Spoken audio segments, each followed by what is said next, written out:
Welcome to this episode of No Power Panel, where we're finally talking about the results of the Canadian federal election 2025. And to put it simply, the Liberals won. A very, very strong minority is what it's looking like. They're currently at 169 seats. And so, welcome to this episode where we're going to get into everything. I'm Noam. And I'm Isaac.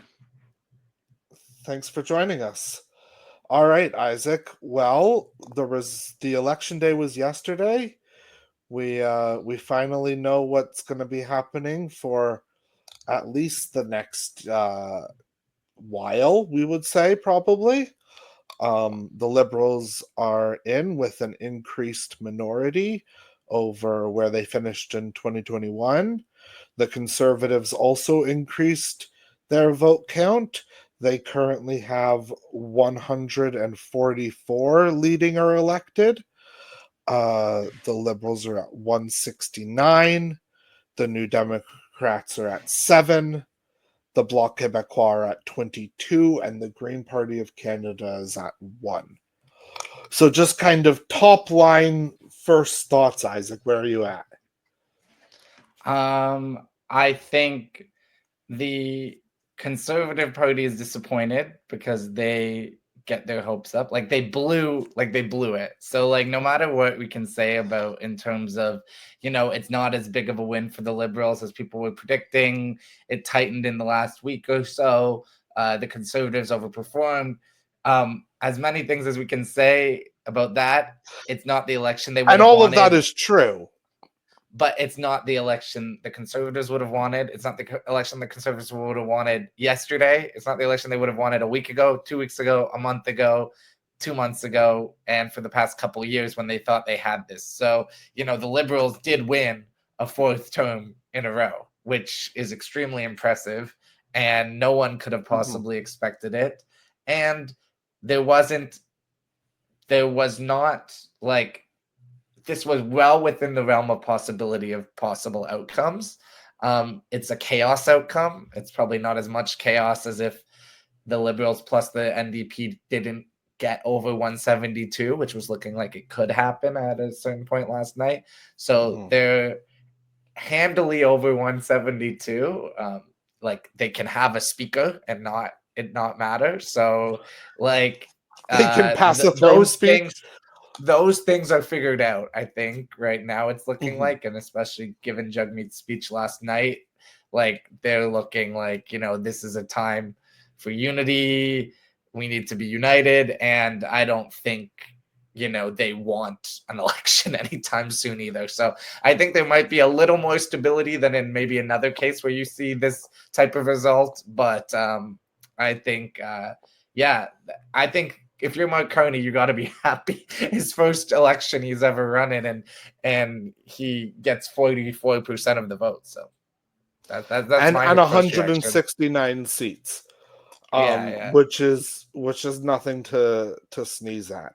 Certainly, I will say though, I think that we're in a quite a unique situation where I think probably for the first time in quite a while, none of the parties are quite happy with the results. And Pierre Poilievre lost his seat. Sorry, I just forgot to say that. I forgot to say that. I cut you off, but sorry, you go on. I couldn't let myself not mention it. That's crazy and amazing. But and we're gonna deep dive into those results because wow, that's historic and amazing, and I'm so happy about that in particular. But so I think that the Liberals are not happy necessarily given what it was looking like a couple of weeks ago. But if you right, and so each party is judging it based on their high water mark in the polls. And the reality is this result was never going to be anyone's high water mark in the polls. It never is. Things often even out more in the last final days of a campaign, especially in Canadian politics. And so I think we were always going to expect some of the conservative vote to come back and to increase a little bit in the final days, especially given that they did successfully change up their closing message away from Poilievre focused. And as we can see by the fact that Poilievre lost his seat, and that conservative candidates were reporting that really the trouble that they were having was hearing about the unpopularity of Poilievre. I mean, his leadership is likely safe, but if I was a conservative, I don't think I would want his leadership to be safe. I think that if you look at these results, and if Poilievre wasn't the party leader, then given where they did end up finishing, you could very easily see a world where if Aaron O'Toole was the conservative leader in this campaign, or if Stephen Harper was the conservative leader in this campaign, they very easily and likely might have finished with a majority government with this vote total. And it was the fact that Poilievre was kind of singularly, in terms of conservative leaders we've seen, generationally at least, maybe since Preston Manning, appeared to be such a threat to progressive voters that they were determined to back a former central banker, and just banker in general, which is, I don't think any New Democrat voters preferred person generally would fall under that category. But you look at what the alternative was, and there was so much fear around Pierre Poilievre that it created that kind of necessity for that progressive uniting that sees us where we are. Well, it's going to set up really interesting dynamics within the Conservative Party. You know, generally in the electorate, Poilievre is not well liked. Okay. So there's people who are going to be arguing that he has low approval rating. He lost a winnable election. Then there's his supporters who are obviously going to be arguing he got, over 41% of the vote, historic highs, expanded the electorate into demographics that historically they haven't been able to expand it into, young people, working class in areas. And he's extremely likable. Like, he has extremely high approval ratings within their base. So that's who's in the party, that's who's like making up. So like, and he lost his seat. So it's like, they're going to have to be grappling with all these like inherent contradictions, essentially. It's going to be interesting to watch what happens within the Conservative Party.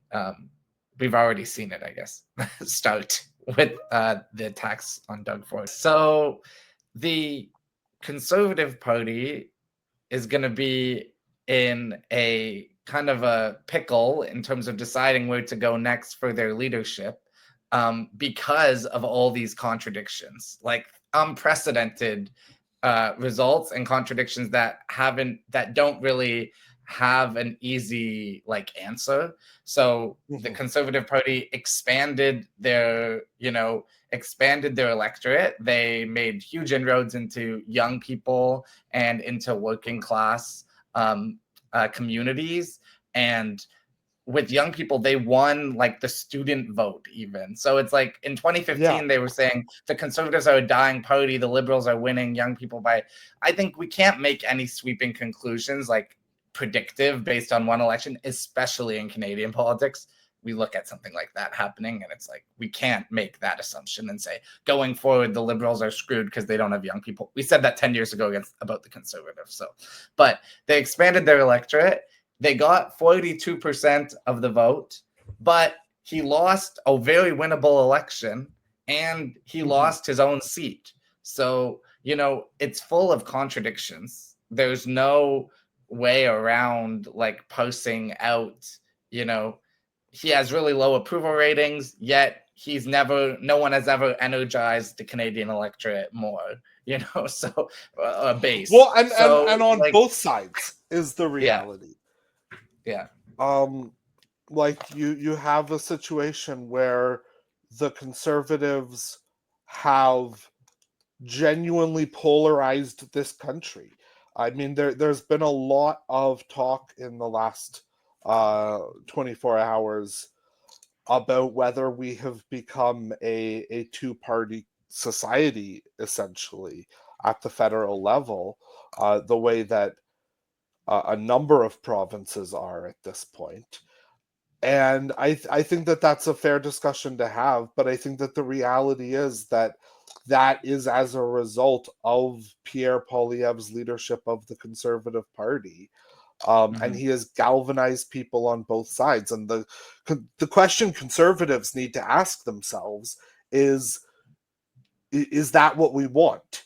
Is it worth it to have this solid base of support that we can call on, but at the same time to not have the ability to actually rely on the vote split on the left? That is how Conservatives traditionally win elections in Canada. Exactly. Like, they can't reach 48% of the vote, 49% of the vote, like in the States where it is a two-party system. They need there to be like a split. And I caution, making any prognostications. Obviously, that's what we're doing here, but like, it's the whole point. But like, I just like can't get over the fact that like after every Canadian election, there's some like stance that's like declared. It's like Mm-hmm. the in 2015, in 2011, the Liberal Party was dead. Like, oh, now we might just see a two-party race going forward between the NDP and the Conservatives. And then Justin Trudeau wins a majority in 2015. In the Ontario election, the Liberal Party was dead at one point. The NDP was dead at one point, in like Ontario politics. So it's like, I don't think we can really say based on like one result what the dynamics are going to be going forward. And because that like left that, as you said, like there's like lefties voting for a central banker, but like there is like a general like, and maybe it's not left, but it's like anti-right. It's like Right. anti-Trump, those types of The right Antifa wing vote. ideals. Yeah, but it's big. It's not only it's Antifa in the literal sense, but probably half Yeah, of them, the liberal voters, would say they hate Antifa, but they would call themselves anti-fascist. You know what I mean? It's like, but when they're voting for the exactly. Liberals or NDP, they're not making that distinction. And I think it's been proven time and time again that that vote is extremely mushy. And it will go to whoever has the best chance. As much as the partisans hate the other party, like as much as NDP partisans hate Liberals and Liberal partisans hate the NDP, the actual electorate, the anti-Poilievre electorate in this election, and in 2015, the anti-Harper electorate, in 2011, it was also the anti-Harper electorate, just it all went to the NDP. So it's like, it is very dynamic, and they do move, and they move back and forth, and they try to, as we go through riding by riding results today, we're going to see that I think people were trying to figure out what the best way to go was, and sometimes they screwed up. But in pretty much every case, in the places where it was clear where the anti vote was, like places where the NDP is ridings where the NDP is historically weak, the Liberals shellacked the Conservatives and won with huge numbers, getting over 50%, and the NDP was getting 2% in those ridings, 1% in those ridings. And it's like when they might have historically got 15, 20. So it's like in the places where it was clear, you could really see that, like, that NDP vote collapsed the most. And then in the ridings where it wasn't clear who the challenger was going to be, that's the ridings where the Conservatives came through the middle. So my point being, there's an extremely mushy left that doesn't feel owed to one party or the other. And we saw it in this election. So speaking of which, let's start taking a look at some ridings specifically where we can watch that dynamic and how it played out in this election. So right now we're looking at Hamilton Center. which is a seat that I believe had been NDP since David Christopherson, I believe, won it for the first time in 2004. Mhm. And I believe it has held NDP ever since then. Mhm. And in this election, Matthew Green, the NDP incumbent, finished third because the NDP vote just fell away completely, or not completely, but dramatically so. And in this case, I think, the vast majority of that NDP vote went to the Liberals, where they were able to then pull out a victory over the And Conservatives. And this is like the one of the only examples where this happened in an NDP stronghold seat in southwestern or southern Ontario, where the Conservatives didn't end up coming through the middle. In Niagara, in London, and not like and in Windsor, you know, like places that historically have strong NDP presence, the Conservatives took, and they took it. Absolutely. Yeah, yeah. So let's look at an example of a seat that did that, not from the NDP, but from another party, and that is the seat of Kitchener Centre, where the popular locally Green incumbent, Mike Morris, was quite widely expected, I think, to hold this seat. Isaac, if I had said to you a week ago, the Greens are going to finish this election night with one seat, if I looked into my crystal ball a week ago and said, okay, the Greens are going to finish with one seat nationally, I think it's safe to say that you would have said that Kitchener Centre would have been this seat and not Saanich. Is that fair? Mhm. Yeah. Yeah, I think so. Yeah.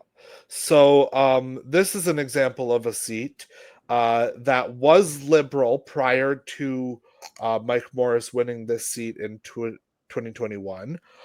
Had gone Liberal in 2015 and stayed Liberal in 2019. Mike Morris was able to flip it Green because there wasn't a Liberal candidate in the riding in 2021. And now you can see Mike Morris finished with just under 20,000 votes. The Liberal candidate ended up with just over 17,000, which meant that the Conservative was able to win it with just 34% of the vote, with just over 20,000 votes. So that's an example of a seat like we see in some of the Niagara seats, like we see in London and in Windsor, where the Conservatives were able to ride that left vote split to victory.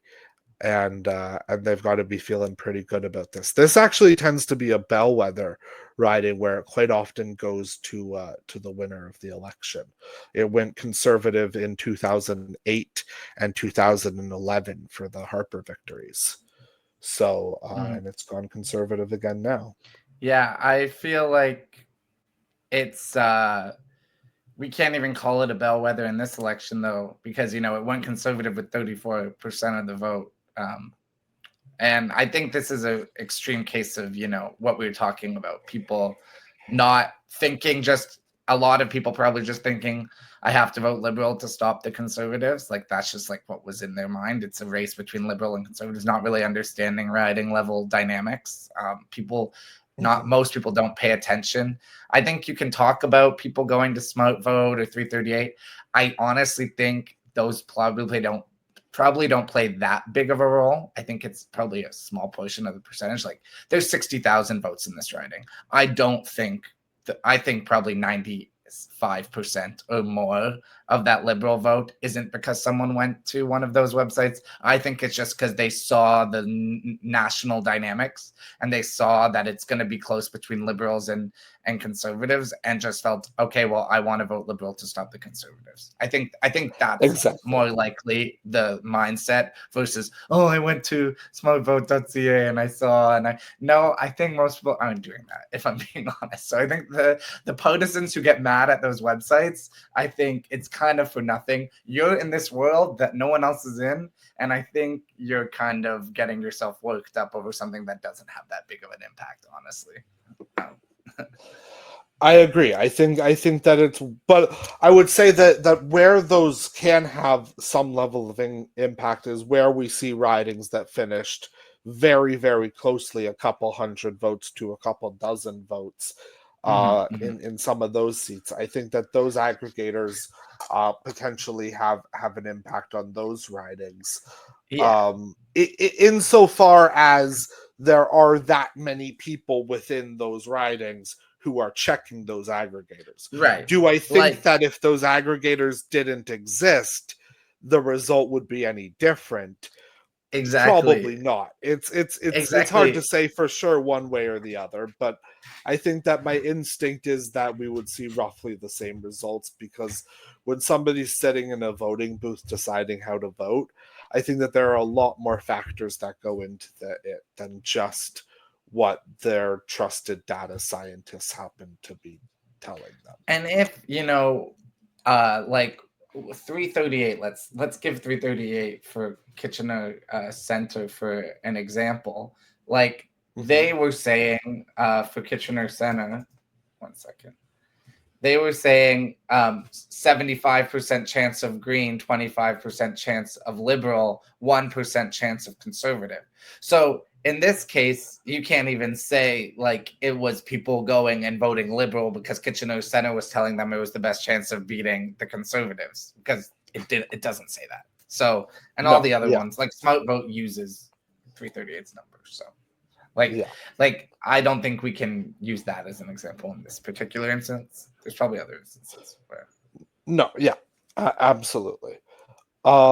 So we can also look at an example, though, of a seat that the NDP held despite this dynamic, one of their few holds of the night, which is in Winnipeg Centre, where Leah Gazan was able to pull out quite a narrow victory, actually.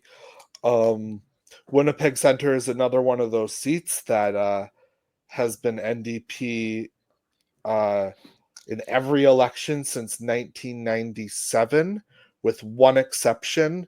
The Trudeau Liberals won it in their sweep in 2015. But since then, it has gone NDP every time. And I think that there's a real argument now, at least.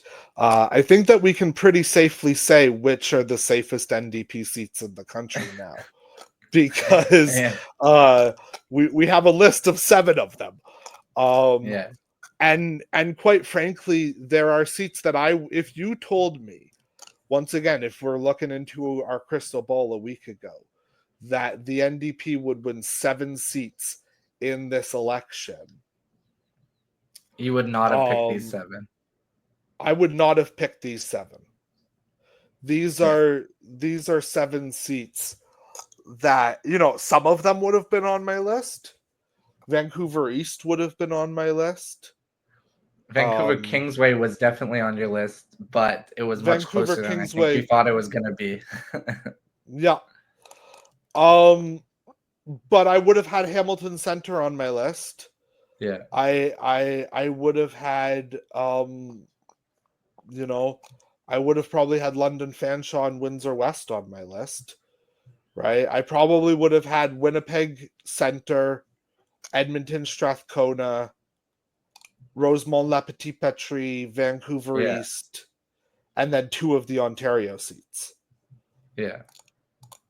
And so I think that we're in a situation right now where the NDP has some real effort to build back, and where they go from here is, I think, not obvious to It's interesting Democrat. because provincially, the NDP brand west of Quebec is much stronger than the Liberal brand. Like they are either the leader or the official opposition in every single province west of Quebec. Yeah. Unless, yeah, okay, great. I didn't just bungle that one. So like that is a crazy thing to say for a party that federally now has only 7 seats. I know they're different parties technically, but they're still a brand, and they still are effectively like in people's eyes. Absolutely. Like it's the NDP. So this is like an extremely interesting dynamic, and it's inverse for the Liberals, obviously. Like they're strong federally and extremely weak at the provincial level in many of these provinces right now, or just completely non-existent. And we saw dynamics, that provincial to federal dynamic, like the difference play out in some of these provinces where we had, provincial NDP candidates in Alberta running for the Liberals and in Saskatchewan running for the Liberals. So there isn't a complete like one-to-one like analogous matching, but it is interesting to know. Absolutely. No, it's definitely it's a fascinating dynamic that they have that they've created for the party. And I think that in a lot of ways it comes down to who their next leader is going to be as to whether they're able to rebuild or not.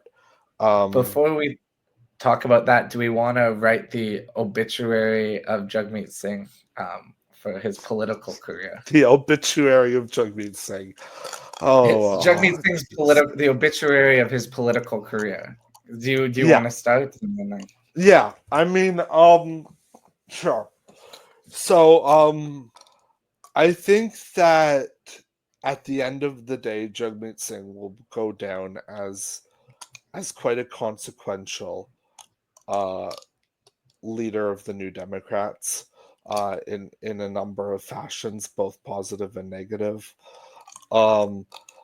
If we start with the positives, I think that in 2019, he certainly did really, in the last couple of weeks of that campaign, save the party from what looked to be the devastating result that they've kind of had this time. There were people in the middle of that campaign who were talking about whether the NDP would be keeping official party status and that, and so I think that he worked his ass off in every election he fought. He's quite a happy warrior, and I think that achieving dental care and pharmacare and childcare for Canadians through the Liberals is an incredibly impressive legislative feat. I think that it will go down in history likely as the greatest legislative achievement of the New Democrats, likely since Medicare in the 1960s. And I think that if the party is able to successfully spin that, which they failed to do through this campaign, as they write Jagmeet Singh's political obituary, and as the media gives them the attention that they will in order to do that, if that becomes how they tell his story, he likely is able to walk off with his head held high and say, I stopped a conservative majority government and I got dental care and pharmacare and child care passed in the House. And that, I think, is the mark of success that any New Democrat leader who is first and foremost a policy wonk in the way that I think Jagmeet really kind of is, can be proud of. So that's the positive. The negative, I mean, Jagmeet Singh walked into a party that had 44 seats, I believe, in the 2015 campaign. Finished still with a really decent vote percentage. And then sacked Tom Mulcair because he didn't achieve his bargain of bringing them to government. And he walked into that, and quite literally from the time he stepped into that leader's office, he was on a downward trajectory. He was fighting for the survival of the NDP. His leadership was not taken seriously. That is not all his fault. It's also the NDP leadership in general. That's not just one guy. It's the entire 100%. And the NDP leaders who have beat that are leaders who have been above and beyond what the party expects in its average leader. People like Jack Layton, people like, for a little while, Thomas Mulcair, Ed Broadbent, and Tommy Douglas are kind of the Hall of Fame of NDP leaders, and the people who have been able to break through just regular lefties and into modern mainstream Canada and get those people listening to them. And Jagmeet Singh, I don't think, was ever on that list.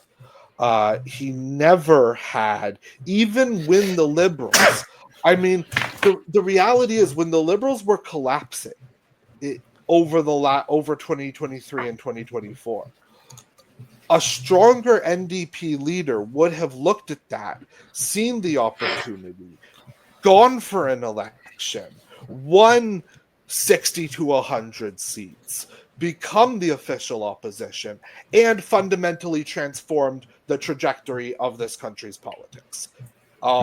That was possible in the aftermath of the 2011 election. Was still fresh enough that if you were able to kill the Liberals for a second time in not much more than a decade as a progressive force, you likely enter a situation where the dialogue becomes around how Trudeau was the reason that the Liberals had been successful for the time that they were, and now that Trudeau was over, the New Democrats were back into their natural position as the new number two. And the failure to do that, the choice, the admitted choice to do that in order to prevent a conservative majority may, on one hand, have you go down in history appreciated by progressive voters, but it also is going to have you go down in history as somebody who was quite politically negligent. And that is incredibly unfortunate. And really, I think that the NDP, because of that, both will come to think respectfully of Jagmeet Singh. But I also think that Jagmeet Singh going forward will be a leader of the NDP who is kind of in the same breath as somebody like David Lewis or Alexa McDonough, rather than the other leaders I mentioned who were able to break into mainstream Canadian society. Well, that's the difference, right? Would the average person even know their name?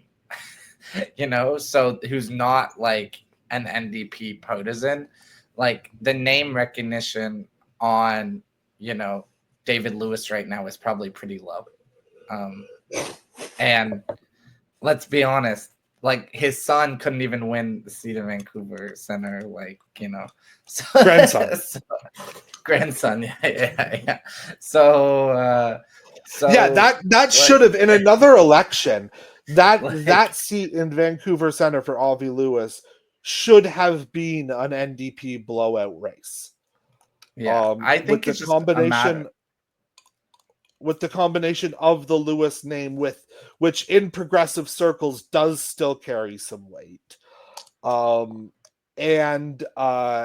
just the NDP general popularity in BC in most elections, that likely should have been an NDP pretty easy pickup. Yeah, like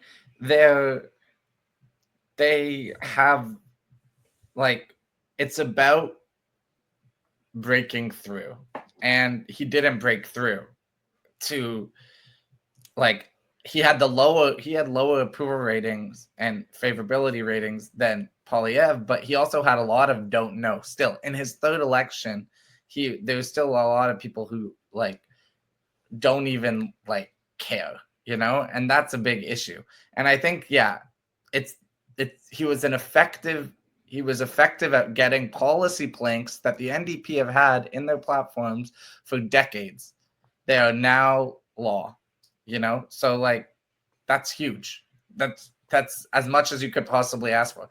Arguably delivered more than Jack Layton did, but Jack Layton Oh, I think is the unquestionably. biggest, is the biggest name that people still associate with the NDP because of that electoral result that was in a majority government situation with the Conservatives. Didn't end up giving them anything, really. Like, they got nothing. The NDP got nothing from that 2011 election. So the reality is, Absolutely. based on Jack Layton circumstances, is he was able to be still much more effective. absolutely. Jack Layton is still thought of in the way that he is as the kind of posthumous still leader of the movement, in a weird kind of way, because of the potential of what could have been, In 2015. not what was. Yeah, exactly. Right. The assumption that if if we're going to play the thought experiment, the likelihood that Trudeau doesn't run for the leadership of the Liberals if Jack is still the leader of the NDP, the NDP sweep that progressive vote that the Liberals won in 2015, and we end up kind of similar to where we were, only you sub in the NDP for the Liberals since. I think is kind of what people believe would have happened had Jack stuck around. And unfortunately, that wasn't possible. But at the end of the day, the reality is that Jagmeet Singh is no longer going to be the leader of the NDP. I found it interesting that he's asking for an interim leader. He's not sticking around in the interim. Yeah. What did you take? What was your take of Heather McPherson saying the future of the party is in this room in her victory speech? So we're gonna do a draft of potential NDP leaders, not today, but that's going to be our main focus of conversation, maybe in 2 weeks, is my thinking. I think that Heather McPherson is somebody who belongs on that draft board. I think that there is potentially somebody else who was in that room who belongs on that draft board. Was Rachel Notley in the room? I think Rachel Notley was in the room. And I think that if I'm going to spoil my draft board a little bit for you, Isaac, I don't know how anybody who knows anything about the NDP right now puts together a next leader list and doesn't have Rachel Notley as the top of that list. That's not to say 100% I think she's going to do it. That is to say that I think that if she does it, she wins probably 70 to 80% on the first ballot. People want a winner.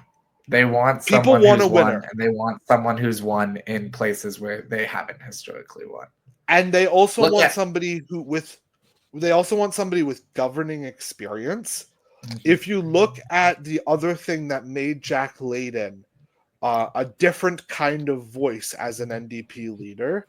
It was the fact that he was able to stand up in times and talk about the actual governing that he had got done in the city of Toronto through the 90s.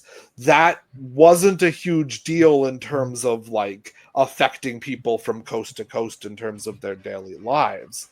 But what it did was allow people to hear him talk and listen to him as somebody who had experience actually putting together actual policies that were then implemented, which is something that historically NDP leaders don't have to do. Well, let's think about it. Like, if you're an MP or an MPP in the NDP and you're always in opposition, you're never putting together, you're never drafting motions that mean anything and making legislation and sitting on committees and chairing committees and bringing in initiatives that actually end up going into practice. And in the city of Toronto, every single councillor is sitting on a committee pretty much. Anyone can bring forward a motion. It's not party based. So like, depending on your relationships and the makeup of council, you can get a lot done. There's no like majority, right? So it's like, that's the big difference between someone who is a city councillor, which is not that like, high profile of a role, compared to people who are on a national stage. But, if you're just an NDP MP sitting in opposition, you're not really doing anything. You're not bringing in any actual change in policy. Exactly. So it's that kind of, it's what allowed Jack to win that leadership race in 2003. And while, if we're speculating about Rachel Notley as a potential federal leader, she only won one provincial election. She did serve 4 years as premier, and she also. No, go on, and then I'll say and she also she won one election as premier, and she also put forward two incredibly strong performances in 2019 and 2023 elections. She almost won those. She won support in places that the federal NDP has never won support.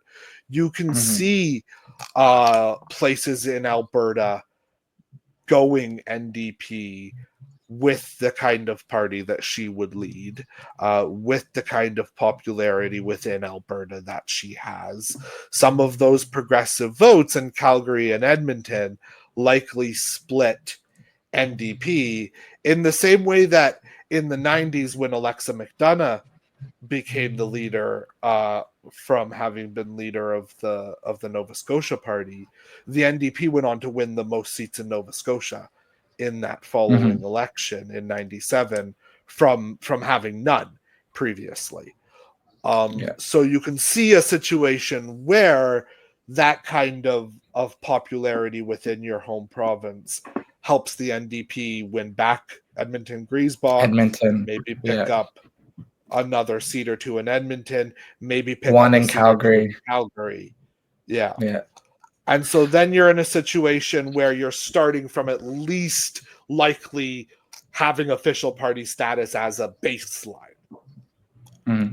Well, you're trying to fit a round peg into a square hole with comparing Rachel Notley to Jack Layton's, being able to argue about his experience governing on Toronto City Council. I 100% am.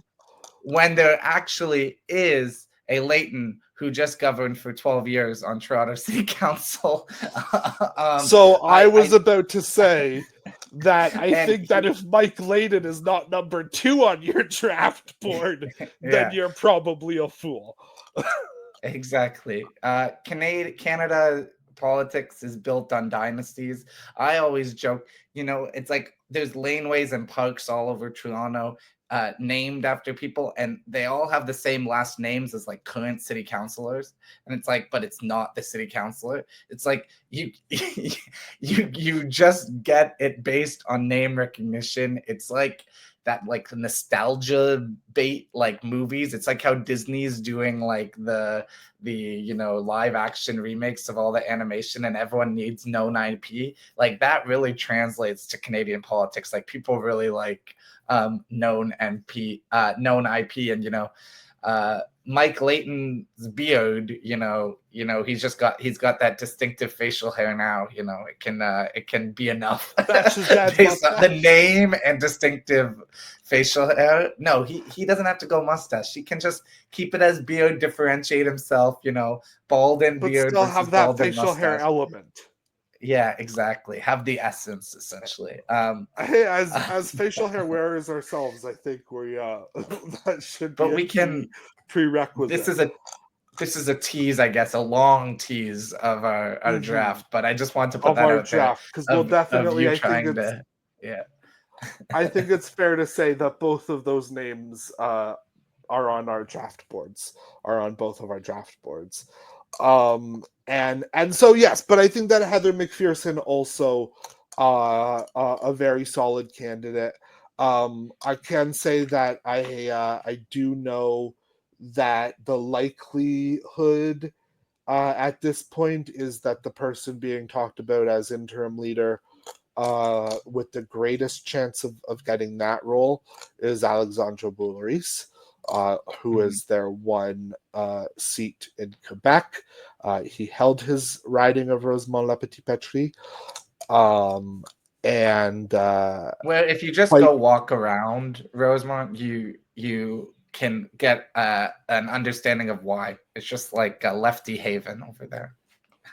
I lived in it for 5 years, so I can attest to it. and Alexandre is incredibly popular, both within his community and within the party, and so likely has that base of support. Probably would have a decent chance of winning the leadership himself if he wanted to go for the permanent leadership. But from what I am hearing, he is much more interested in the interim job, and then likely continuing on as Quebec lieutenant to the new leader. So that would be an interesting case there. We can say, I mean, the NDP, the other NDP candidates who were successful, there's very few of them, so we can name them. We've talked about Leah Gazan, we've talked about Alexandre Boulris, we've talked about Heather McPherson. Don Davies held on in Vancouver Kingsway. Jenny Kwan hung in Vancouver East. Gord Johns hung on in Kootenay, Alberni. And Lori Schaefer. One second, I have it up here. I cannot help you out on this one. Lori Idlut. Lori Idlut held on in Nunavut. So those will be the 7 NDP MPs going forward. They do have a caucus large enough to support the Liberals and to allow the Liberals to effectively once again govern like they have a majority. And so that is that's notable. And let's talk about Carleton. Yeah, sure. Now, and then we can do winners and losers. Yeah. Okay, what do you want to say? What's your take on Carleton right now? All right, I'm just gonna get it up here. So I'll set it up while you're pulling that up there. So the Liberals, I think, dominated, if we're going to look at the map, this whole region. You know, this like public service, like even look in at all Carleton, of I think this there's in a lot Ottawa. of like, it's the Ottawa region is very, it's older, high education, like civil service. Like it's basically like in this election, like Mark Carney's like bread and butter. And if we look at the region, like they ran up the numbers. And even if you zoom out on this map here, it wasn't just like Ottawa Center or the Ottawa suburbs. It's like rural ridings in the entire region, both on the Quebec side of the border and on the Ontario side of the border. They just dominated the entire region, and it was enough to take down Poilievre. That mix, and I think just a motivating factor of Poilievre now being a known quantity for 2 decades. He's just the conservative name on the ballot. If you live in Carleton, you don't know who he is. You're not like feel like you're voting for him. Maybe probably you for know a lot who of he people. is now. Yeah, exactly. Now you know who he is, and it was enough to get 44,000 votes for the Liberals, which I think has got to be one of the highest. Like to get It's 51%. legitimately To win by 2% and get 44,000 votes is, I think, unprecedented. Like to run up the total that much and have it still be that close, I think is crazy. It's wild, especially given that we should say there were over 95 names on this ballot. It was absolutely wild, and that tells you how motivated people were, because there were long lines in Carleton. Voting was complicated. You had to find the name on the ballot, which is a lot easier when there are 4 or 5 names than when there's 96, I think it was. You had to fold the ballot And in a special way. yeah, like it's wild that this Liberal candidate was able to pull this off, and had been telling people for weeks that this was going to happen, and everyone, including us, were saying, oh, they're saying this because they want to make it as close as possible, but Poilievre is going to hang on. Yeah, And and for it to he was be campaigning for 2 kind of years result too. is just extraordinary.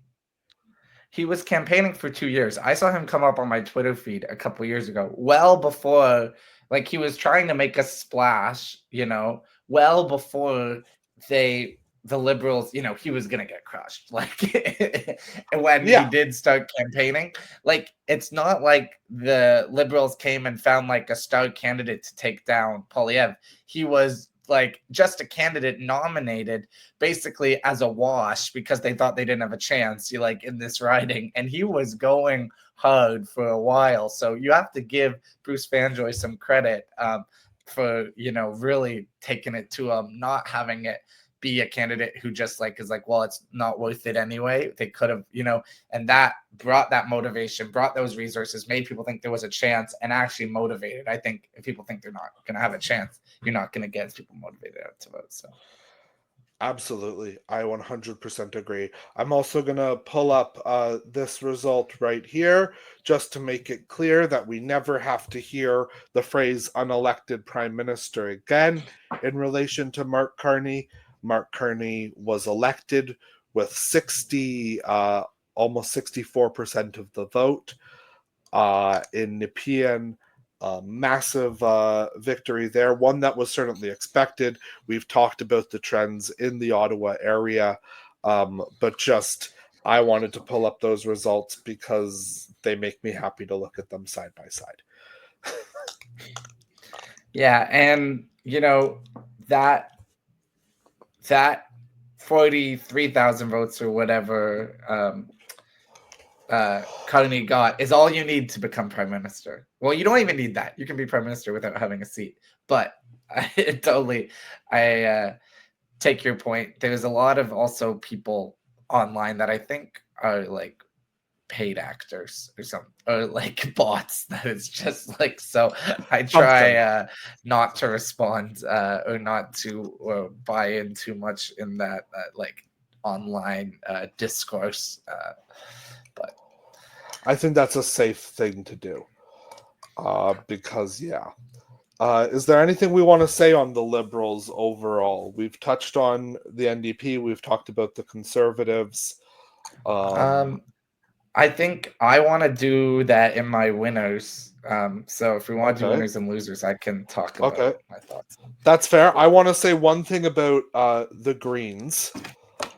I think that the Greens, I think in particular Elizabeth May, I think that Elizabeth May has proven that she is an institution in this country. That her seat is hers for as long as she wants it. People have written her political obituary for decades at this point, and she is not letting them have it. She is the person that cannot be defeated, and that says a lot. I also want to say that I think that if I were Mark Carney, um, I would be approaching Elizabeth May about the possible speakership of the House. I think that you don't want a conservative speaker. We've seen the antics that the conservatives get up to in the House, but I think that you also want to hold on to your 168, 169, 170, wherever they finish. You want to hold on to all of those seats as voting capacity, so that you need to rely on as few New Democrats as possible, so that if somebody is sick, whatnot, so that if you lose a by-election, you're still okay. I think Do that you think she'll therefore want it? I think she has wanted it in the past. I think that she cares more about parliamentary integrity and our democratic institutions than any issue other than the environment. It is where her passion is. And I think it would be a sign of goodwill to the opposition, especially given the speaker dramas that we have seen play out over the last couple of years, with Anthony Rota having to resign for inviting the former Nazi to the House of Commons during Volodymyr Zelensky's speech, and then Greg Fergus and his incredibly partisan ways. I think that certainly Greg Fergus is finished as speaker with this result. And I think that the likelihood is that you want somebody in there who can be fair and neutral and will also side with you more than the conservatives. And I think that Elizabeth May is probably the answer to that. I think that's not a bad take. I was thinking when it was going to be closer, they would probably not, like, she might not have wanted it because it's like this is the most power she was ever going to have in the House. But now, since it looks like with the NDP, they might clear that majority threshold by about 5 seats, then, you know, she's pretty irrelevant voting wise anyway. So maybe she won't feel like she has much power in the House anyway. So, and then she becomes speaker. Yeah, where she has an incredible amount of power and can actually put in place some of her agenda in allowing people to speak based on the speaker's will and not party discipline. Mm-hmm. Yeah. So, and, you know, she gives it seems like it would be a good role for her. I agree. So I think that that's my little piece of advice to Mark Carney. All right, let's move into winners and losers. Isaac, who's your loser? My loser is Pierre Poilievre. I don't want to get too cute with this one. He lost. He lost his seat and he lost the election. So he lost. That's essentially all there is to it. They were gonna win. Everything was pointing towards he thought he was gonna win. The party thought he was gonna win. He's been waiting his whole life for this moment, and he lost. Long term, who knows what's gonna happen? He might be prime minister in 2 years. We don't know. But last night he lost, and that's it. He's a loser. So He's the loser of the week. and who knows when the next time we'll be able to say that. So I know he was already loser once, but he's our first 2-time loser. I don't care. So there you go. That's fair. We'll see. We'll see whether he's a 3-time before somebody else makes it 2-time. I had him on my list, and then I had a backup in case you took him. So I'll go with my backup. My loser of the week is the Progressive Voters of Canada.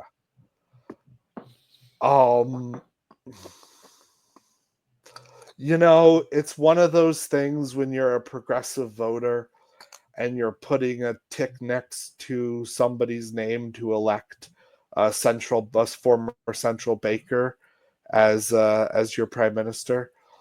And that's what a hell of a lot of progressive voters did in Canada in advance polling and yesterday during election day. I don't think that this was a permanent shift. I don't think that Mark Carney has a guarantee lock on progressive voters next time. I maintain that I think that he was hired to do a very specific job, and progressive voters bailed him out when it looked like the Conservatives were about to sweep to victory. I want to say that the Liberals should not make a mistake around this. It was the progressive vote that led to their election, to their re-election, to this government. They owe it almost entirely to Progressive Bloc and NDP voters lending them their vote.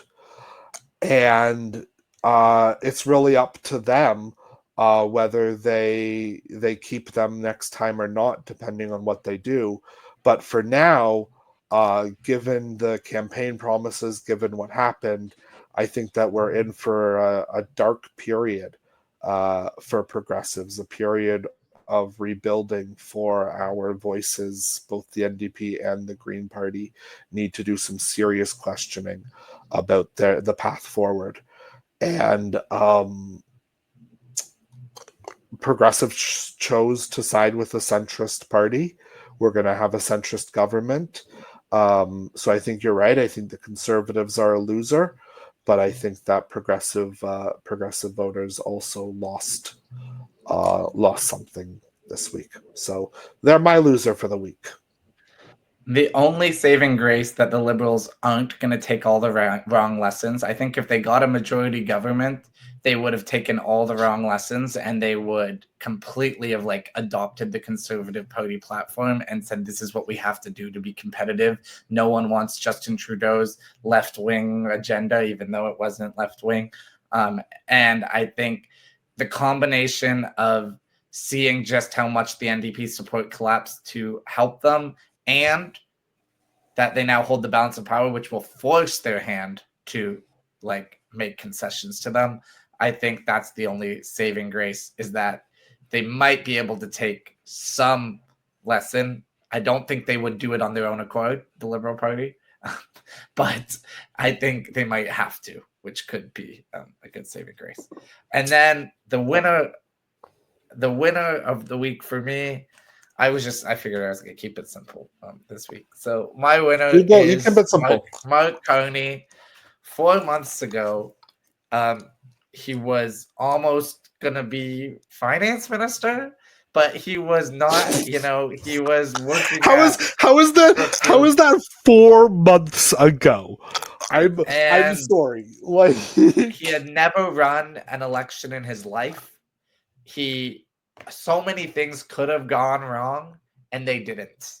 And he somehow went on this magical journey from as much as you can. He could have ended up like an Ignatieff. He could have ended up this guy who the Liberals see as their saving grace. He's going to be so respected by the electorate. He's this boring central banker, and he appeals to a certain portion of the actual Liberal partisans, and they could have thought that translated, and it could have just not. And somehow it did. He did enough. They ran a good campaign. They didn't run a bad campaign, which was a good campaign. And I think he got better over the course of the campaign, honestly. He got better at speaking. He got better at taking questions. His French improved. He really put his whole pussy into it. And he won. So, he's the winner. There you go. I like you've nailed both. Okay. The winner for me. No, it's true. Like it's legitimately true. I'm giving circumspect answers. I'm giving the deeper answers, and you're giving the very surface answers. Next time you can go first. So if you take mine, I can I can do the more esoteric stuff. I think that we'll have some good ones next week as the analysis plays out, and we'll have some good analysis next week for everyone. This week it was about kind of going over the raw results and that kind of thing. But next week we'll have to talk through some of the deeper stuff and why and what happens next and all of that a little bit more thoroughly. And then make sure to check back in with us, subscribe, like, and comment if you have suggestions for who you think we should be picking in our NDP leader draft in 2 weeks. Comment and maybe you'll make a suggestion that one of us will go, yeah, I wasn't going to pick that person, but I think my prediction.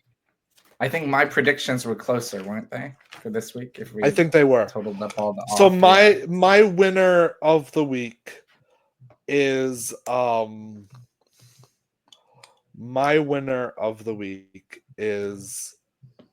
Krista Freeland. Krista Freeland, while Mark Carney certainly won this election and is therefore your winner and likely should be the winner, and certainly is being seen that way by everyone, we would not be where we are today had Krista Freeland not done what she did on December 16th. The Liberal Party was preparing to continue with Justin Trudeau as leader. They had tried everything in the aftermath of Toronto St. Paul's and LaSalle Verdun and Marysville LaSalle Verdun. They had done everything that they possibly could as a caucus, as a party, as party strategists from the outside to try to force this man out of their leadership. And nothing was working and nothing was sticking, and he was completely settled and decided that he was going to lead them into the next campaign no matter what. And then Krista Freeland stepped up and did what only she could have done. Only she could have successfully pushed him out in the way that she did. And she took that on knowing that it was likely to sink her chances in the party leadership race, knowing that it was likely to make her a lot of enemies within the Liberal Party. She took that on.